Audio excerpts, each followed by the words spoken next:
If we could come to order. First of all, I'll just brag. Judge Hedges is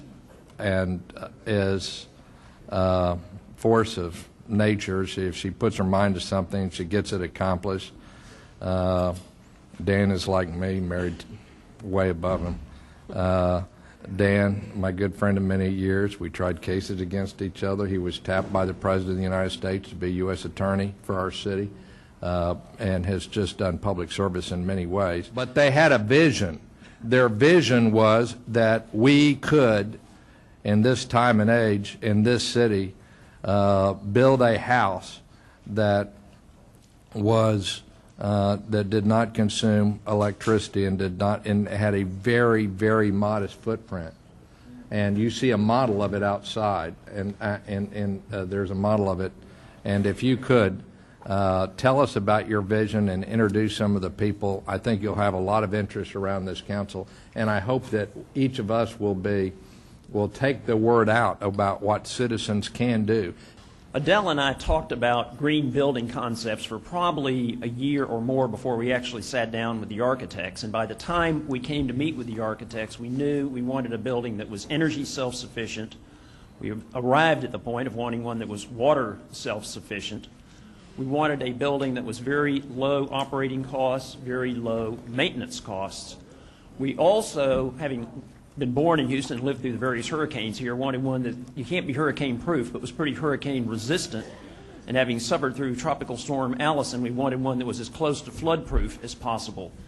So that was sort of the unusual list of wants, of goals that we brought to our architects. We also wanted a home that we could enjoy with our family and friends, and that Dan and I and the dogs could enjoy too.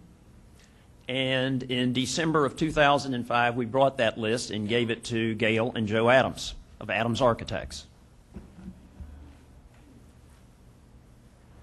We couldn't do this without a sympathetic soul. We all see ourselves as part of a team that's accomplishing something. The man who has the pedal to the metal and rubber meets the road man is our contractor, Chris Fry from Dovetail Building. He has this sensitivity in his heart and in his hands to make this thing actually happen. Chris. Thank you, Joe, Mayor, council members. I'd like to speak a little bit about the cost of green building, which is often seen as excessively expensive or as not a viable investment.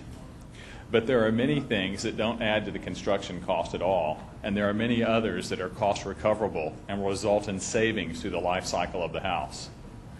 The no-cost additions to this home are the proper orientation of the building, large overhangs on the southern glass and shading of southern glass, abundant north-facing glass to take advantage of our sunlight. There are many other strategies on the site that have not a higher initial cost, but the increased expense will be offset by lower operating cost and reduced maintenance. To lower the operating cost and to achieve the goal of total self-sufficiency, we're using geothermal HVAC, as Joe alluded to earlier, and we are also using spray foam insulation and low voltage lighting. To reduce maintenance, we have the before mentioned metal siding, which is reflective, will not rot, and will not require painting for many years. We have a drought-tolerant, zero-turf landscape. We have exterior decking that's manufactured from recycled plastic and galvanized structural steel columns. And finally, a most often overlooked aspect in residential construction is attention to detail. Meticulous supervision is necessary when products and materials are installed to prevent cracks, gaps, poor fit, and poor workmanship, which will cause the home to deteriorate sooner and lose efficiency. Our job is to make green building a viable option so that our clients can choose to make a difference. Well, listen, I want to thank you, and thank you for being here. And if you could, Dan or Adele, just say one word, and then there's two council members. If I could ask you this, pose this question to you. Why did y'all, as citizens, I know you wanted this house, you have personal reasons, it's a beautiful house, and nobody likes paying electrical bills. Is there more to it than that? if you were to encourage, I mean, it's your own personal choice. Nobody mandated or required you to do this. But do you think there's some public interests that are involved in citizens doing something like this? Well, I think you hit on it when you were introducing us, and that is we wanted to get the word out, and that's why we're so honored to be here today to kind of help get the word out that these technologies are here. They're not something that's going on in California or Germany. They're here. There are people in Houston, like Chris, like the Adams. We have a not-so-small army of subcontractors, as you would guess, working on this house.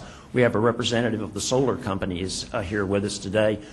Anyone in Houston who wants to do this can do it, and do it now, and the costs are coming down, and we wanted a house for ourselves, but we wanted to get that message out to people that it can be done. And why